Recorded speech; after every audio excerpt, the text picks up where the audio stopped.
Hi, everyone. Welcome to the online causal inference seminar. Nice to have you here. So today we have a tutorial from Philipp, Bach, and Sven Klaassen from University of Hamburg on DoubleML, a state-of-the-art framework for double machine learning in Python and R. We look forward to getting a lot of questions from you throughout the seminar. So because it's a tutorial, there will be no discussion. So the full hour is dedicated to the tutorial. So please feel free to ask questions. I'll now pass it on to Ying, who is handling the questions during the talk. So she will explain what you can do. Thank you, Emma. So as usual, please submit your questions through the Q&A. It helps us to monitor the questions more easily and keep track of it. If you haven't used it before, it is a button at the bottom of the Zoom window. Please submit your question as soon as you have them. And I think that's it. Philipp, please feel free to take over. Okay. I think you have to stop sharing the screen. Yes. Yeah. Can you see my slides? Yes, we can. Great. Okay, great. So thank you, first of all, for the organizer of the seminar, for the kind invitation that we have the opportunity to present our project here. Maybe one note, and also welcome from my side to this talk. So today, my colleague Sven and I will present this joint project, which is joint work with Viktor Chernozhukov, Malte Kurz, and Martin Spindler on the DoubleML package for Python and R.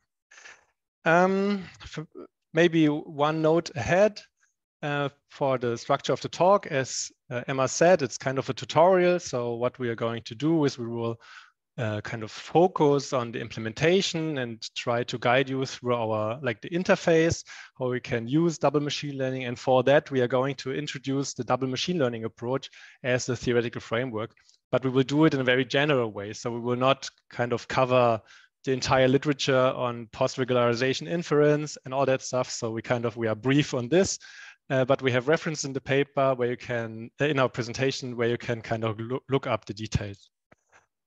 Okay, so I think you should have access to the slides so you can follow them. And also when the code examples come, you can copy paste code and run it immediately in your Python or R console. Also, if you have questions, feel free to post them as we present. We try to answer them immediately or maybe discuss them at the end or in between as we go. Okay, so let me just start with a brief motivation. So DoubleML is basically a library for causal machine learning. So maybe it's good to start with the basic motivation of causal machine learning. So over the last decades, there has been tremendous innovations and improvements in the machine learning literature, mainly in terms of predictive tools. Like you typically matrix X or some data X, and you want to try to get a very accurate prediction on your outcome variable Y. And the relationship of these kind of variables is complex. So there has been new approaches theoretically and also practically from a software perspective. There have been tools developed in order to tackle this predictive challenge.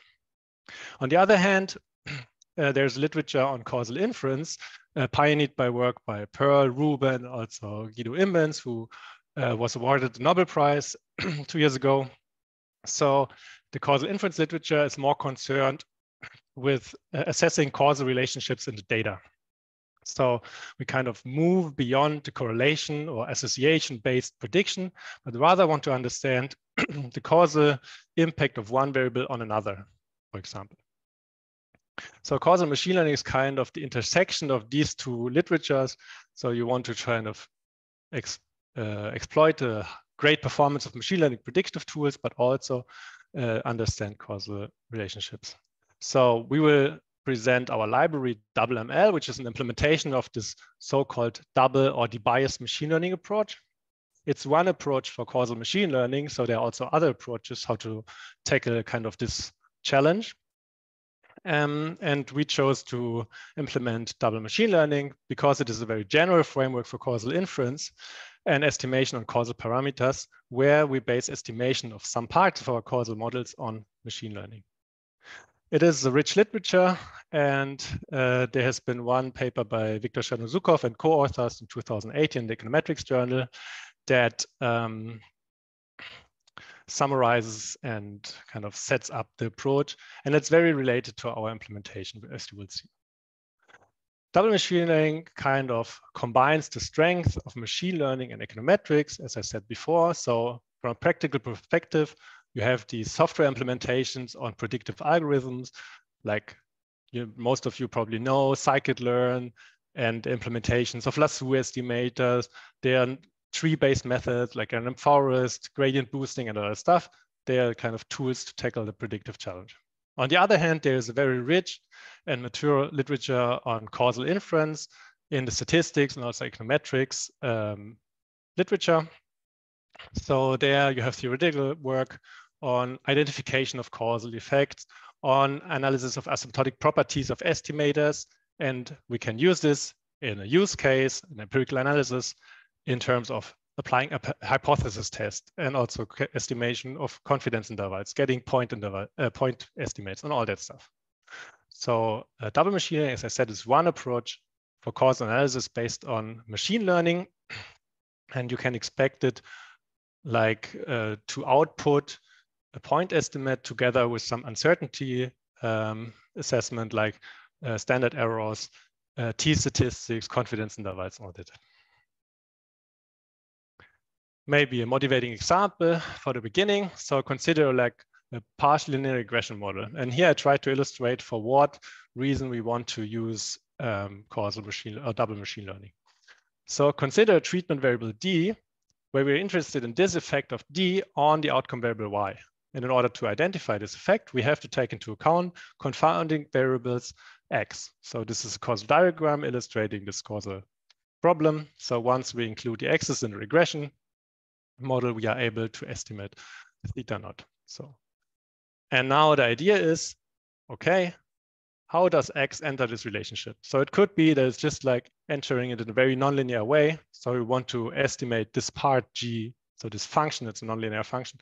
We want to estimate it by some tree-based methods like random forest or something. It could also be high dimensional. So we want to use like penalized estimation, like lasso estimation. Okay, so now the challenge is, to what extent are we able to estimate, or how are we able to estimate this coefficient theta naught? So it's the quantity of interest, the causal estimator or parameter that we really want to estimate, for which we also want to obtain confidence intervals. One approach, a simple and naive approach, and as you might see, maybe from the beginning, not very successful approach. It's by, okay, let's just apply a machine learning tool, so estimate G hat by random forest or lasso estimator, and plug it in the prediction into this, let us plug in these predictions into this regression estimator. And then the second regression step, just estimate the regression coefficient on D. So what is the result here is, we will see that this estimator is neither consistent, nor does it have an asymptotically normal distribution. And the reason why this is the case is that basically any kind of machine learning estimator that we use introduces some form of regularization. And this is why this is kind of nice to have when you're interested in generating prediction, because it kind of helps to resolve the bias variance trade-off. But introducing bias here was also effectively distort the estimate on theta naught. So this is the reason why we will get kind of this biased empirical distribution. So this is a simulated example. You can click on this link and play around with the parameters of these simulation study. So you have access to these slides, and then you can also click on this link. So it's just like a little toy example on how to see how double machine learning works. Okay, to illustrate the idea behind double machine learning, it's maybe nice to illustrate the core idea.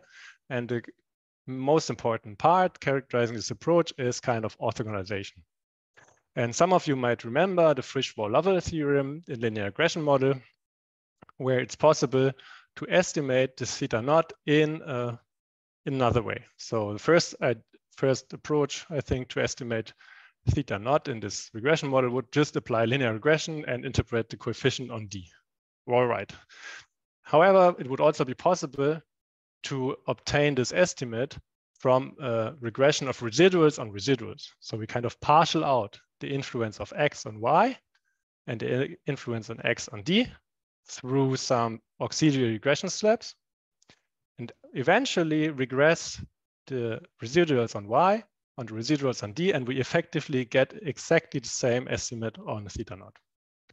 And this partialing out or orthogonalization step will be very helpful when we use machine learning tools, because as I said, the machine learning estimators, they introduce regularization bias. By partialing out or by orthogonalizing the estimation framework, we kind of get some robustness against this regularization bias. So in the end, we are able to uncover, to get a consistent and asymptotically normally distributed estimator.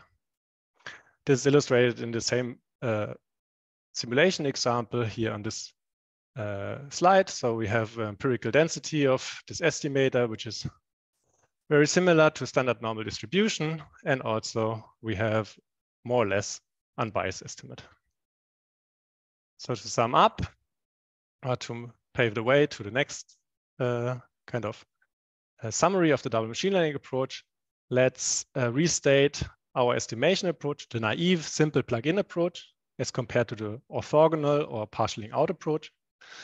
And we can do this by writing down the moment condition that's actually used to identification of theta naught. And on the right-hand side, we see these residuals showing up inside the score function. And on the other hand, we don't have this kind of shape here. So what we will do in double machine learning is we will restate our estimation problem in terms of a moment condition. And this moment condition satisfies a certain property, so-called Neyman orthogonality, which is effectively implemented by using this Frisch wall of a partialing out. So we will kind of formulate our estimation problem in terms of this score function psi. And in this psi, there are some nuisance component contained, and these are exactly the parts of the model that we are going to estimate by machine learning methods. So here, this is a prediction on y given x and a prediction of the treatment given x. So now that was a motivating example. Let's continue with the introduction to double machine learning approach. So the double machine learning approach can be summarized in terms of mainly 3 ingredients. So the very first one is so-called Neyman orthogonality, and that was the idea that I tried to motivate or illustrate in the beginning. In a formal way, this can be written down as on this slide. So the identification of our estimate, so it's theta naught, it's a causal parameter we want to estimate, is based on this method of moment estimator. Basically, it's a method of moment estimator with a score function psi that satisfies a certain property, so-called Neyman orthogonality. And orthogonality can be stated in terms of this theoretical requirement, but we also have a verbal description saying that Neyman orthogonality makes sure that the moment condition that is used for identification of theta naught is kind of robust against perturbations of the nuisance function eta around eta naught. So remember, this eta kind of specifies what kind of what parts of the model we're estimating by machine learning estimators. So this is the part where this regularization bias enters the estimation framework. And by implementing or by using Neyman orthogonal scores, we kind of make sure that these first order biases do not translate into bias of our causal estimate at the end. Okay, so this is kind of my attempt to describe the concept of Neyman orthogonality, and I hope maybe you can kind of follow. I mean, it's a pretty technical thing, but just like to see that regularization bias is kind of introducing or creating a challenge, and this is one way to mitigate that. The second ingredient to double machine learning approach is the use of high quality machine learning methods. Of course, machine learning is so popular because we know it, that it's kind of working well in many cases. But in terms of a theoretical requirement, this amounts to requirement on the rate of convergence of the nuisance component learners, so that they are kind of converging to the true value of the nuisance component. So here we have this conditional expectation that we are estimating fast enough. And we can get these rate rate results for some learners based on some structural assumption, for example, sparsity, like opening the stage for L1 penalized estimators. But they are like explicitly stated in this paper. And the kind of rate requirement depends on the causal model considered, but also on the score function that is effectively chosen. So we come to the third ingredient, which is then sample splitting. So it's also known from machine learning literature that we kind of use sample splitting to overcome overfitting bias, also common in many statistical approaches. So what we actually do is we have a kind of illustration down here, but you can click on it and look it on watch it on YouTube. I don't show it now, I just want to keep it in there. So on one hand side, so we split the data into two samples, say. On the one hand side, we train the machine learning tools like the estimators, random forest and lasso on the training sample. And then we generate out of sample predictions for holdout data. These holdout predictions, they are then plugged in to this orthogonal score function, which is then solved for the causal parameter theta naught. Okay, if we do this 50-50 and only split once, then kind of we lose 50% of the data because we evaluate our score only on 50% of the data on the holdout sample. So what we could do is we could swap the roles of the sample. So we used the holdout sample first, which was used as a holdout sample first, as a training sample in the second estimation step. And then we generate out of sample predictions for the initial training set. So this is kind of a cross-validation idea, and it's called cross-fitting. You can extend it to k-fold cross-fitting, like swapping the role, like dividing the sample. Here in this illustration, we have like 4 partitions, and we kind of iterate through these partitions. And by swapping the roles, we are actually using the entire sample for our prediction and estimation of the causal effect. So we kind of can gain something in terms of efficiency.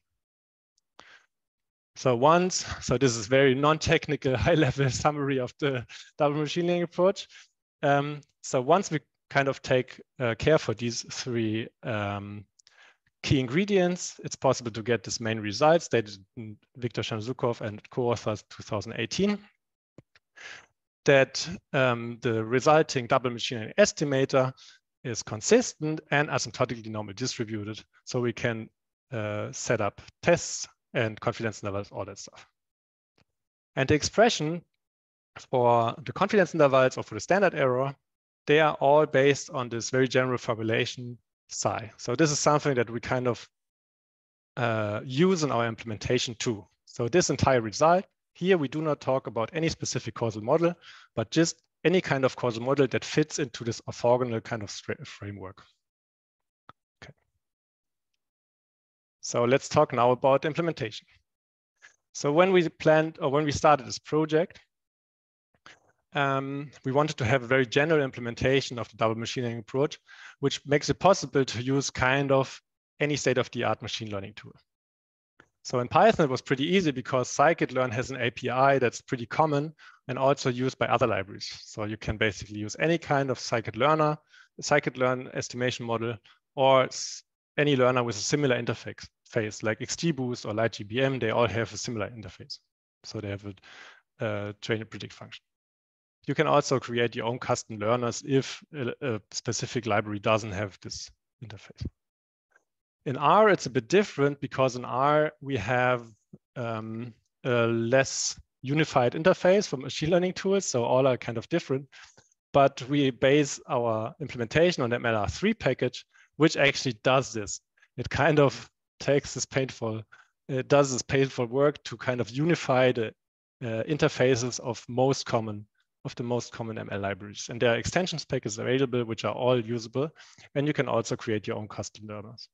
Importantly, so we also have more dependencies, but they are kind of standard libraries for Python, and also in R we have standard libraries. But to mention, it's worth to mention R6 because it kind of enables object-oriented implementation.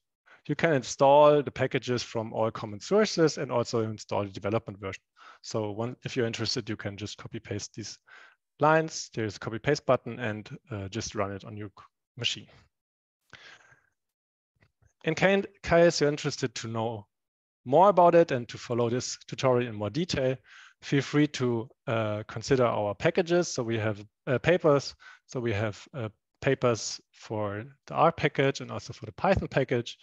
And this one here, the first one for the R package, is very, very general, and it also has a non-technical introduction to double machine learning, similar to the presentation here, actually. You can find our source code here on GitHub via these links, and also the documentation containing a user guide and also extensive examples on our website. And the examples Sven is going to show in his tutorial, they are also available from our website. There's an example gallery, and you can click on it and find most of the examples there. Let's come to the class structure. So what we have in our package, we have object-oriented implementation. And by this object-oriented implementation, we wanted to kind of mirror the general style of the double machine learning approach. So what we have, as I presented the main result from the paper by Chernozhukov and co-authors, the overall result was stated in a very general way, only relating to the score of a causal model. So what we have is we have implemented the abstract base class, implementing everything like estimation of the target coefficient, also causal parameter, also estimation of confidence intervals, and all that stuff in the abstract base class for a very general form of a score psi. And then we have specific model classes that inherit from this base class, and then they specify causal model specific parts. Like in the partial linear regression model we've seen before, there's this partialing out score, and this is something that we can implement there in this class. Also estimate, like how effectively estimate this kind of components of the score there, what is the nuisance part, all that stuff, which is specified, and implementing also more like nuisance tuning functionalities for tuning machine learning tools and stuff. And currently we have implemented these like basic classes for partial linear regression model, and also instrumental variables for partial linear regression model. And also we have non-parametric models for average treatment effect on the treated, and local average treatment effect and local average treatment effect on the treated. And Sven will say a bit more on the stuff that shows up on the right-hand side. So we are actually extending it currently. So what are reasons that led us to this object-oriented implementation? We wanted to have a package that's kind of flexible, so you can kind of vary many components of your causal model, like the choice of learners, the resampling schemes, and that's something that you can actually adjust pretty easily. But more importantly, this general implementation by using this base class makes it possible to extend new model classes pretty easily, because the general estimation framework, it's already implemented, so it's already there. But what if you want to add a new model class, what you would have to do is to add, like to specify the model specific parts, like what is the exact orthogonal score for this model and all that stuff. So that's a thing you have to do when you want to add model class, and Sven is going to show you some examples on what he did. So that's my part. So far, I hand over to my colleague Sven. In case you have any question I should answer right now, I can do it. Otherwise, we can also do it at the end. So I stop sharing my screen, and Sven, I think you can take over. Perfect, thanks. Yeah, there's a bunch of questions in the Q&A. Sven has heroically answered a bunch of them, but Sven, if you have some that you think can be answered live now, you can kind of let us know. Or okay, yeah. I've not read all of them until now, so yeah.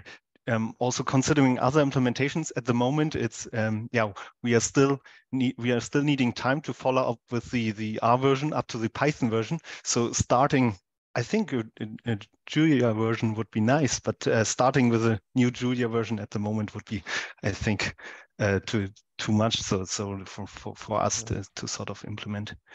But in case you're interested and you want to do it, we can kind of support you on this. Yeah. All right, thank you. And the other ones, I think we can answer them at the end after you showed what you the questions. After you showed the extension, maybe it makes sense to answer. Yeah. them. But mainly just a general point. So most of the settings until now it's based on IID data, so we don't have some mPanel data. We are working on difference and difference models and so on. So all of this is mainly based on IID settings for data. Just I think that might cover some of the questions of course. Okay, then yeah. Let's get started also with the code. So the basic idea, Philipp presented the core ingredients and the basic concepts. And now we will use this to show like what if you want to implement the basic model. I will start with a very basic model. So we will use a partial linear regression model, as Philipp used in the example before, where you can maybe see what you really need for these examples. And then afterwards, I will come to maybe a bit more interesting stuff for extensions like clustered standard errors or something like this. Okay, so what would be the typical workflow for this paper? Of course, you have to have your data first. So we will, for the presentation purposes, work with the 401k pension plan example. I think most of you will know this data. So we want to estimate in our case here for the partial linear regression model an intent to treat effect for so an average treatment effect of eligibility on the financial assets based on some covariates. And what would be the first thing we have to do? We have to specify in our data what essentially are our treatment, outcome, and control variables. And this is done, since we are doing this all via object orientation, by constructing or initializing a DoubleML data class. So you have to specify your data frame. This is usually could be a pandas data frame, but you could also do this via NumPy arrays and just set up which variables you want to use as outcome, which as treatment and controls. And the same thing in R. So if you want to switch to R, you can see that this might be new, like Philipp mentioned, for R6, if you're not familiar with object orientation, that you just construct here with this new method. So you initialize a new object of the DoubleML data class and just creates this object with values, and you can then use some method on it or use this object. And the code, I think I've highlighted mostly the lines which are of interest. So there are some other further lines that the code will run, but I think the lines of which are interesting should be then highlighted, that you can really see them in these examples. The second step would be, of course, so that has nothing really to do with programming, deciding on the models. There were already some questions about like what we assume of in the for identification, like in the partial linear model, we are assuming conditional exogeneity. So you know, or you assume to know which variables are possible confounders, and you try to adjust for them.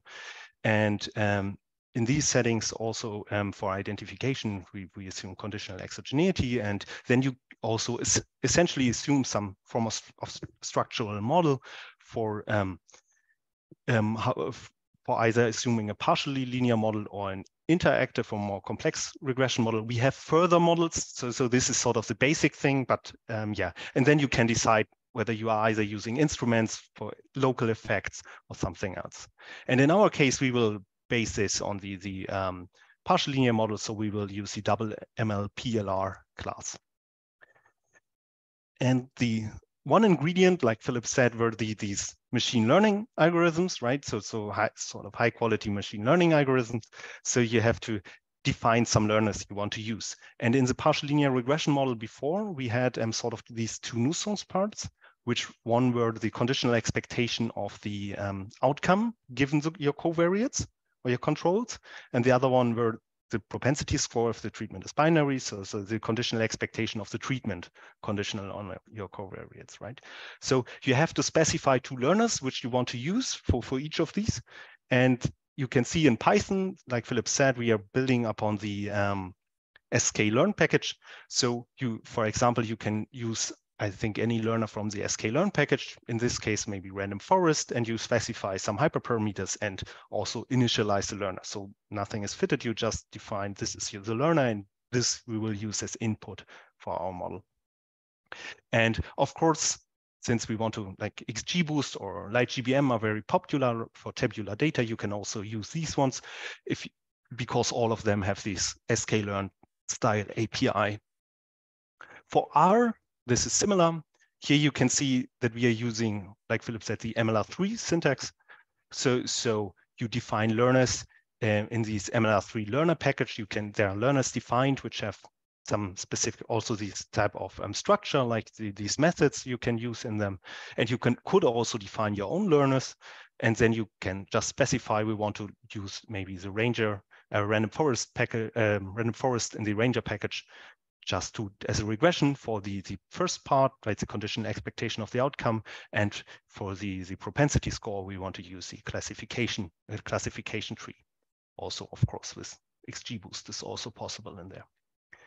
And then we can finally sort of construct our model because we have all the inputs available, right? We have our data defined, which variables are treatment, which variables are outcome, and afterwards we can plug in our learners. And this is all the basic things we need for our object. And this is just initializing this partial linear regression object. It's not fitting, but just initializing the object so that there's some checks that the learners are sort of correct. It checks if there are classifiers or regressors and something like this.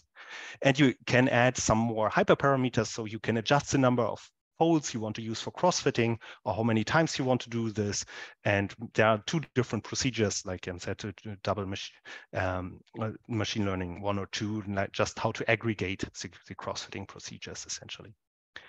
And always to showcase also the R part. So it's the same. So we have to initialize this object. So we again call the new method or the constructor to just initialize the object, but all the input variables or all the input parts keep to be the same. So also the folds and so on. And then if we have our object, we can call the fit method. And the reason for this is that we wanted to stay also somewhat similar, at least to the scikit-learn style API. So that is very common if you are familiar how to fit a random forest in scikit-learn, that you do this in a very similar way. You initialize your object, and then you call fit if you want to estimate your parameters or your predictions and so on. And if you call fit, and you can see that afterwards, this estimates essentially internally on the different folds, the corresponding learners, uses the out of sample predictions to create these scores, and solves the score, solves the moment condition of these scores to get your final estimate. And then the estimate is available for attributes and of course also summaries with standard errors, p-values, and confidence intervals. The same for R, you can see just call fit again, so just from the basic structure, and the summary is now in the same structure as for linear models, right? You have p-values and your estimates. And as you can see, the estimate here, it's done, of course, with different packages, slightly different randomness in the random forest and so on. It's very close to it's very similar for both of these packages, as it should be if this problem is nice. Okay, and also one other part, if you want to have a nice summary then of your object, you can also call this before, but then your learners are not fitted essentially, but then you can see a summary which data you plugged into your problem from the observations, what you used maybe as instruments or something else, and then what learners you used, and also the out of sample performance of your learners, right? So you can really what check in this how good your learners really performed out of sample in these several estimation problems for the outcome and so on, and what splitting scheme you used, and a summary. The same again for R. And finally, if you have this, so then we have the basic workflow done. You always, or you mostly, I think we are mostly interested also in confidence intervals or hypothesis testing. So you can construct confidence intervals also with the confint method. So you just have to supply some level of confidence, and then you get the corresponding confidence interval. And what is a bit more interesting is, of course, you can construct, you can use Bootstrap and then afterwards call a jointly valid confidence interval if you have multiple treatment effects. So you can also estimate multiple treatment effects, something on the partial linear model, and then you might be, you can correct for multiple testing, or adjust your confidence intervals for these to be jointly valid, because you by using Bootstrap, because all of this is then based on a vector of scores, and you can construct a multiplier Bootstrap method to approximate the corresponding quantiles of the or critical values of the asymptotic normal distribution. And the same for R.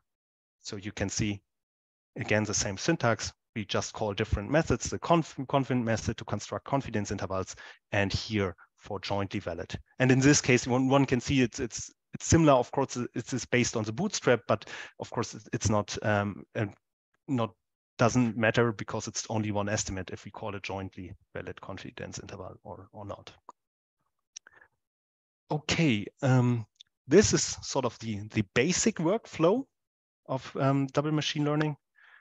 And now we will come to extensions. I will show, and maybe we can, if Philipp says we can discuss maybe if there are questions which we should discuss now, or should we continue with the extensions? Philipp, what would you say if you're ready? Maybe two comments I can give on the questions that I answered or that I tried to answer. So one was regarding the computation time and parallelization.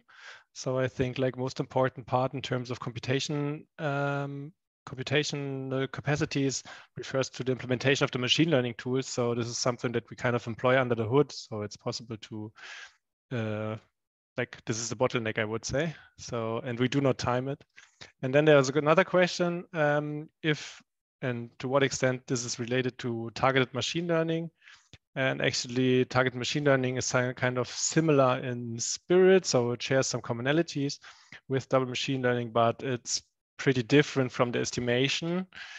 So this is nothing that we do or that we actually implement in our package. So I think this is maybe the most important part. And the remaining parts, we can keep them for the final discussion, I think.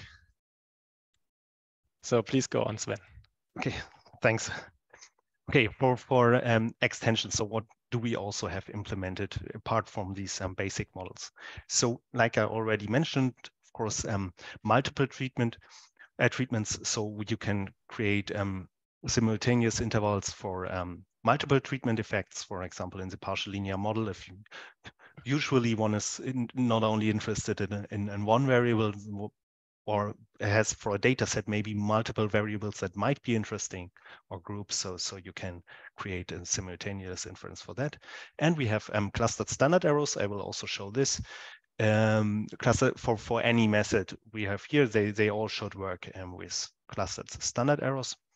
And for treatment effect heterogeneity, we have a group and conditional average treatment effects, which we will showcase, and also quantile treatment effects, and also conditional value at risks effects, because this is very similar to quantiles, and that was very also similar to implement. And one can see, or might see in these extensions, that the benefit of this object-oriented implementation will be that all these basic methods to construct these confidence intervals, because they are always based on the same type of score and common parts, we only sort of have to implement the specific object, how to estimate specific nuisance parameters and create the score, and the rest will be sort of done in a similar way.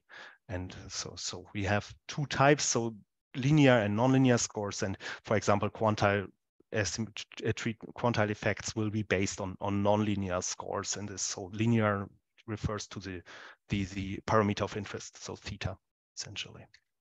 Okay, for the first part I want to show is cluster, because I think this might be very interesting for a lot of researchers and hopefully also industry, how to cluster or to use clustering for DoubleML So this, because we don't have clusters in these example data set from the 401k pension plan, this is done on simulated data. So if you click on this button, if you follow, you can see you can see the rest of the code to simulate the data. I just hid it because we have more space than over here to show this. And the only thing you have to do is essentially, instead of defining a DoubleML data object, you have to define a DoubleML cluster data object, which also inherits from some DoubleML base class, some basic properties. But the main difference is that we are defining some cluster variables here in the same fashion as we define instruments, for example. And in this generated data set, we have one instrument and we have two cluster variables. And you can see, so we support up to two-way clustering at the moment. It's like you can use two clusters sort of at the same time. And afterwards, I didn't highlight all of this. So essentially, because we have an instrument, we fit a partial linear IV model and or initialize a partial linear IV model and fit it has exactly the same form as if we would use some DoubleML data without clustering. So you just have to specify the clusters, of course, in the data class. And what is different for cluster data, of course, you have to adjust your standard errors. This is done sort of automatically. And also what you have to be careful here is essentially in the sample splitting for the cross-fitting, that observations from the same cluster are not are either in the training part for the machine learning estimates or the evaluation part for the score, so that they don't share observations across this sample splitting scheme. And that gets more complicated, of course, if you have like two-way clustering and so on. You can find the reference here. And if you see if you see for this example, to take a look at the summary, we have the cluster variables here, and you can see that the resampling scheme is a bit different. So we have now, because 5 is a default value for clustering for k-fold sample splitting in this, we have, because it's two clusters, 25 folds, which I used at the end. So that's already a lot. So that's all for clustered standard errors. And the next thing would be group and conditional treatment effects or average treatment effects. And this we build as methods upon the interactive regression model, because of course in the partial linear regression model with multiple effects, you can you can always model group effects or conditional effects as interaction with other covariates. So this is mainly done on the interactive regression model. And it's based essentially on the augmented inverse probability weighted scores for these estimators. And the first thing you have to do is fit a DoubleML ERM object. And like before, you can see all of this, and this gives you the average treatment effect. And if you then want to estimate specific groups, you can do this afterwards, and you take your object and you can call the gate method. And you have to specify just how your groups are defined. And you just define your groups either to be dummy coded as a data frame or to be just one column, which has some like a factor variable where you just say like it's either group 1, 2, 3, and so on. And in this example, I just split the groups, and this is again, now we are back to the 401k pension data example. I just split the groups, everyone below median income and everyone above median income. And if you take a look at the groups, you get, of course, you can also use confint to create confidence intervals, and then you get your effect estimate and your you get your final corresponding effect estimate, and you can also create jointly valid confidence intervals. They're again based then on Bootstrap, and you can see that this sometimes changes a lot to change to jointly valid confidence intervals. And the next thing would be, I wanted to show conditional average treatment effects.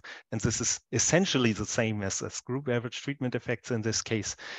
So because this, if you want to maybe instead of having grouped effects, condition on a continuous variable. And in our case, we just took age as a variable, and we wanted to estimate the effect conditionally on age, right? So then the idea is just to use the scores to use a linear predictor of the scores based on a design matrix. And the design matrix could contain something like just polynomial regression, like linear and polynomial functions of your age, right? Or you can use something like B-splines over here. So this is using B-splines to construct a design matrix, a spline basis as a data frame. And then the thing there, you can sort of think of anything you want as constructed features. And then you can use just a linear prediction essentially on these scores via the conditional average treatment effect method, so Kate method. And you get the corresponding coefficients and standard errors. But of course, we are not really interested in the coefficients for these splines usually. And this is the main difference for the between group effects here and conditional average treatment effects. We want to evaluate the effect maybe on some specific value of age. So you can just supply new grid of values where you want to evaluate your conditional average treatment effect in this case. And so you, in the confidence interval, you can also supply these values, and then you get sort of new estimates for your conditional average treatment effect. And you can construct them either jointly, right, or pointwise. And if you want to take a look, this would look then something like this. If you want to plot it, right, you can see age here, and this is now spline regression on the corresponding treatment effect, right, either with a pointwise confidence interval or jointly valid confidence interval for in this case. Yeah, for the examples. Okay, this was the part to group in conditional average treatment effects. And lastly, I will present something to quantile treatment effects. For quantile treatment effects, this is also done in, it's not as a separate model. So it was not under some interactive regression model, essentially. So we have a separate class, DoubleML quantile treatment effect, essentially. And this is done for binary treatments. So we have two potential outcome distributions, either with or without treatment. And the idea is to estimate the difference in quantiles of the corresponding potential outcome distribution. And there's a nice paper which shows how to do this also, and how this is implemented. Again, you can see how this approach is somewhat nice to extend. You supply the same data. You define which learners you want to use. Of course, in this case, you have to use some slightly different learners. So we still have to fit some propensity score, but this learner here is also a classifier, because for quantiles we have to have some fit some indicator function essentially as outcome here, to some conditional expectation of some indicator function. And then you supply a vector of quantiles you want to estimate. And finally, sort of this is the difference. If you use this model and you call the fit function, essentially it gives you, again, summary, the corresponding coefficients, p-values, and so on, and confidence intervals. And just because we have not seen it enough, you can always, again, construct bootstrap and try to use jointly valid confidence intervals for this. That is also fine. And okay, if you want to plot it, it might, in this case, look like something like this, right? Where you can see then for each quantile the corresponding treatment effect or estimated treatment effect. Okay, this is just an overview of some of these extensions and what do we plan in the future. So we are currently working on an implementation of difference in difference models. Also for this, so to use then maybe something or condition to based on, of course, then for identification on conditional parallel trend assumptions. Also AutoDML, so automated debiasing for because all of this was based on these orthogonalized scores, right, for each of these implementations, and maybe some sensitivity analysis for omitted variable biases or something for unstructured data. And if some interesting and nice and they want to contribute this, so on the contribute to this on our GitHub page, we are always welcoming collaborators. So if you know how, if you want to know how to resolve some issues or want to submit some examples and so on, we have some guidelines for contributing also for R and Python if you want to do something there. But you can always also contact us. Here you have our addresses, email addresses. Yeah, that's mainly it. And if you want to have, Philipp said to me, if you want to have some sticker of our DoubleML logo, you can fill in your address here and we will send it to you. Is that right, Philipp? Yes. Yeah. And it's free. Yes. So also from my side, thanks a lot for participating and all the many questions that you sent us so far. And yes, in case you want to discuss something in more detail, or if you want to raise some points, we are happy to discuss it now. I don't know if there are any questions that we should take right now. Let me see. If there are any new ones. Yeah, so feel free to either answer any of the unanswered questions, or if you would like to highlight something that you've answered, that's also good.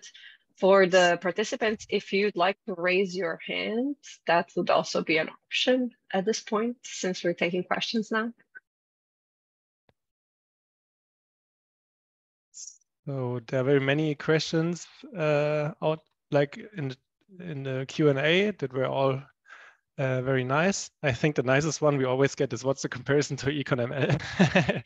So it's really hard to say. So there's another library by some other co-authors of Viktor Chernozhukov and Microsoft Research, who provide tools for heterogeneous treatment analysis, treatment effect analysis based on machine learning. So there are some commonalities, but the design of the library is pretty different, and they really, at least as far as I'm aware, they're really focusing on heterogeneous treatment effect, whereas for us, we kind of focus on this double machine learning approach. And I think there's neither better one among those. So it's they're kind of different.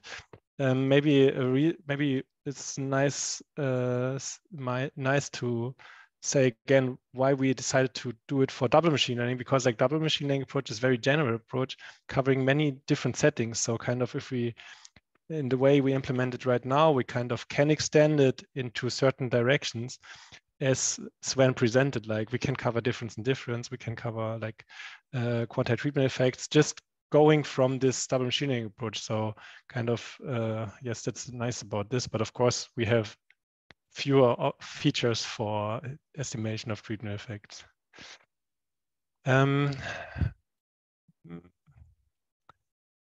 So there was one question regarding clustered data, and Sven, I think you mentioned clustered data, and we have a notebook on it that goes through it step by step. So it really clarifies the sample splitting that has to be adjusted, and also the adjustment of the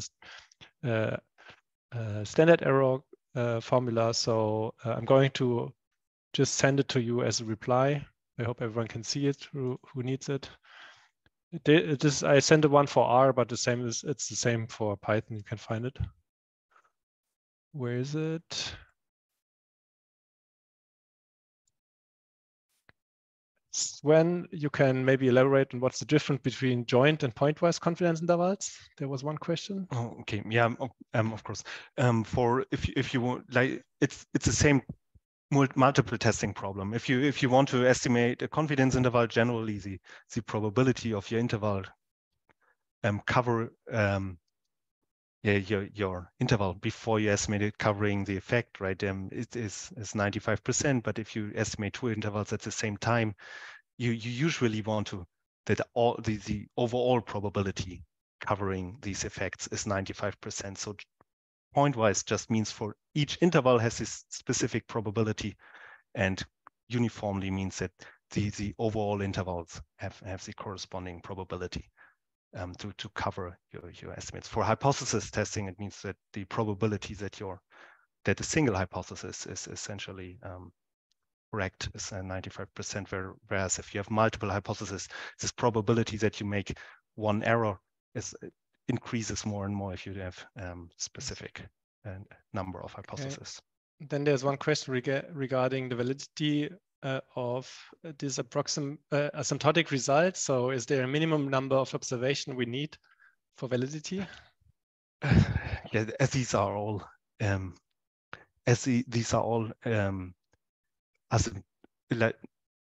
normal approximation is based on asymptotic properties. You will have, it needs at least some sensible data size, but this also depends really on your problem, how many covariates you want to control for, what learners essentially are you using. Essentially, if you're using a linear learner, like a linear model, and this is essentially staying in some sort of linear regime, and you're thinking this model assumption is correct, then you will need much less observations. And if you are using a very complex learner for your problem, and say you want to be able to fit a very flexible model for a lot of possible interactions between your covariates and something like this. Yes, I think it was yes, nice to mention that you can also just use parametric learners like logistic regression and linear regression. And then you're effectively kind of, for example, estimating augmented versus probability weighting. So kind of these parametric models are also available and also kind of hosted as a special case of this estimation approach. So some of the questions are more kind of specific. There is a question on the relation to double debiased machine learning. So I think like the terminology is kind of not exclusive. There is also literature on debiased lasso, for example. So there are some relations, but yes, I think if you have a look at the paper by Victor Chernozhukov and co-authors, like this main reference in our presentation, they have a short discussion on this. And also in the paper for our R package, we have a brief relation to that literature. So it's kind of the basic idea when you used L1 penalized learners, there were kind of some analogies, but yeah, or some cases where the learners are very, very similar. Yeah, I think I replied to this one. One question, whether to is it possible to use the same model on several outcomes? At the moment, all the models assume one single outcome. So you can reuse, of course, the model, but or you can reuse the model. And one future plan for extension for us is it that you might be able to, if you really want to predict, use a machine learning algorithm outside of the model and just supply the predictions, but then you have to do the sample splitting on your own, and then you might be able to share some of your machine learning models between separate DoubleML objects, essentially, if you really want to. But then you have to be somewhat careful, like that you adjust for the right sample splitting and so on. Okay, so you understood it in this direction. I understood it maybe as in terms of the multiple testing issues, if you test several outcomes at the same time. So there are also approaches out there to control for this, but I think this should also be possible to integrate it in the package, but they are kind of not yet built in.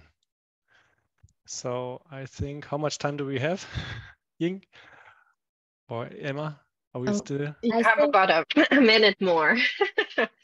But good job answering so many questions. Gosh. Yeah.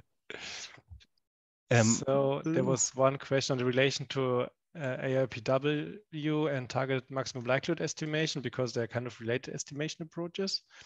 And there is some overlap. And also in the paper on the R package, we have added a brief relation to the literature on target maximum likelihood. So it's kind of different estimation approach, but it's also based on some debiasing or exploiting this double robustness property. And yeah, actually what we do in the non-parametric estimation model is we employ the doubly robust score that you know from ARPW. So basically, if you learn the nuisance components by linear and logistic regression, for example, it would coincide with standard ARPW. I think I done this. Great. Yes, and there's YouTube resources also on online. I briefly post them in the chat, but I think they will be lost. Okay, so I think yeah, that's perfect. Okay, so let's wrap up. We'll thank Philip and Sven. Just letting you know, we will send you the list of questions and answers after the talk. So Philip and Sven will have access to all the questions and answers. And if you have follow-up questions, please reach out to them. The emails are still displayed, as you can see. All right, I will now stop your screen sharing. And share mine. Okay. All right. So again, sorry, one more thing. All right. So one more time, I'd just like to thank Sven and Philip for a great talk and for answering so many questions from the audience. It's rare we get so many questions. So I also really thank the audience for participating in this tutorial. And next week, we have a talk by Matthew Jenskov from Stanford University. So hope you all join us for that and have a great rest of your week. Thank you very much.